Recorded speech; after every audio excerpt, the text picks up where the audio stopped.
नालासोपाऱ्यामधलं ज्या हत्येचा जे दोन आरोपी होते, प्रियकर आणि प्रियसी, ज्यांनी स्वतःच्या पतीची हत्या करून तिला घरामध्येच पुरून ठेवलेलं होतं, त्या दोन्ही आरोपींना अटक केलेलं आहे. आणि आता स्वतः माझ्यासोबत पोलीस उपायुक्त सुहास बावचे सर आहेत. सर, नेमका ही जी हत्या आहे, या हत्येचं नेमकं कारण कसं होतं, कशा पद्धतीनं ही हत्या उलगडली आणि कुठून आरोपी पकडले?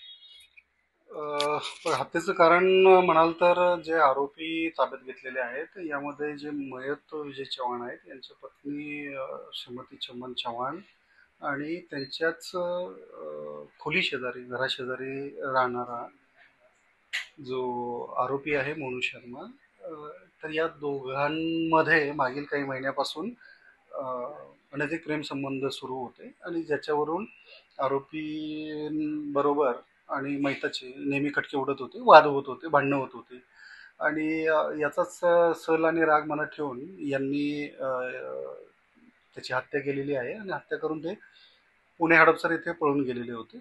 आणि काही तांत्रिक गोष्टीच्या आधारे आणि बाकी आमचे जे अधिकारी आहेत तर यांनी मेहनतीने आरोपींना लोकेट करून त्यांना ताब्यात घेतलेलं आहे. ज्यावेळेस पुण्यामध्ये ज्याला अटक केलं हे आरोपींना, तर ती टीम कशा पद्धतीनं काम करत होती आणि आरोपी निष्पन्न कसा झाला? बघा, तांत्रिक विश्लेषण आमच्याकडे अगदी कमी प्रमाणावरती होतं आणि इतर कुठले मार्ग त्यांना शोधण्याचे आहेत हे त्यावेळेपर्यंत जरी आमच्याकडे नव्हते. परंतु एक अंदाज होता की त्या परिसरामध्ये कदाचित ते तिथे मिळू शकतील. तर या दृष्टीने मग आम्ही आमची जी टीम आहे ती वेगवेगळ्या गटामध्ये विभाजित केली आणि त्या टीमला पूर्ण तो जो परिसर आहे तो परिसर पूर्ण पिंजून काढण्यासाठी सांगितला.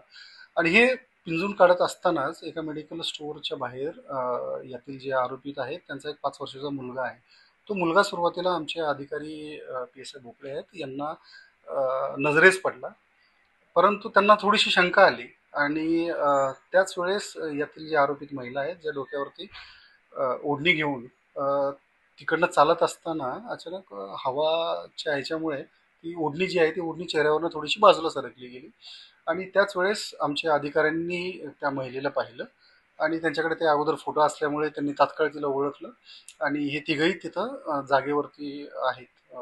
तो मुलगा, छोटा मुलगा आणि हे दोन आरोपी, आम्हाला तिथं जागेवरतीच आम्ही त्यांना ताब्यात घेतलं. सर, माझा आता शेवटचा प्रश्न आहे की ही जी हत्या झाली, ही नेमकी हत्या त्यांनी कशा पद्धतीनं केली, त्याच घरामध्ये कशा पद्धतीनं गाडलं, हा मुलगा कुठे होता नेमका, आणि ह्या दोघांनी मिळून हत्या केली का सिंगल हत्या?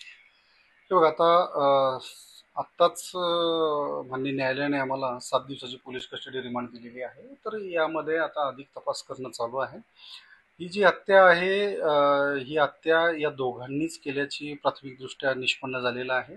आणि हत्या केल्यानंतर त्यांच्याच घरामध्ये एक साधारण 4 बाय 6 फूट लांबी रुंदीचा खड्डा करून त्या खड्ड्यामध्ये जे मयत आहेत तर त्यांचं मृतदेह आहे तो मृतदेह त्याच्यामध्ये पुरण्यात आलेला होता. पण त्यावेळेस ते मृतदेह कुठे ठेवला होता आणि तो मुलगा जोपर्यंत हे खड्डा करणं आणि या सर्व प्रकार चाललेले होते तर तेव्हा त्यांच्याच बेड, त्या घरामध्ये असलेल्या बेडवरती वेगवेगळे जे चादरी आणि हे आहेत, हे चादरी आणि कपडा त्याच्या अंगावरती टाकून तो लपवण्यात आलेला होता.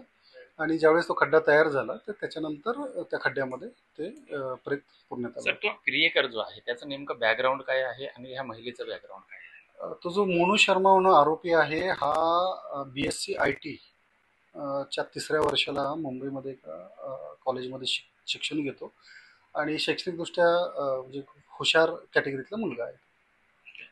निश्चितच हे होते पोलीस उपायुक्त सुहास बावचे सर यांनी जो हत्येचा उलगडा झालेला आहे, एका हवेच्या झोक्यावरून चेहरा कळाला आणि त्यातून पोलिसांच्या जाळ्यामध्ये हे दोन्ही आरोपी सापडलेले आहेत. जो प्रियकर आहे हा उच्च शिक्षित BSc IT ला शिकतोय आणि या सगळ्या प्रकरणामधून आता जो पोलिसांनी न्यायालयाने 7 दिवसाची पोलीस कस्टडी दिलेली आहे. आता या नेमक्या हत्येचं आणखी काय धागेदोरे निघतात हे पाहणंही तेवढंच महत्वाचं आहे. विजय गायकवाड, TV9 मराठी, नालासोपारा.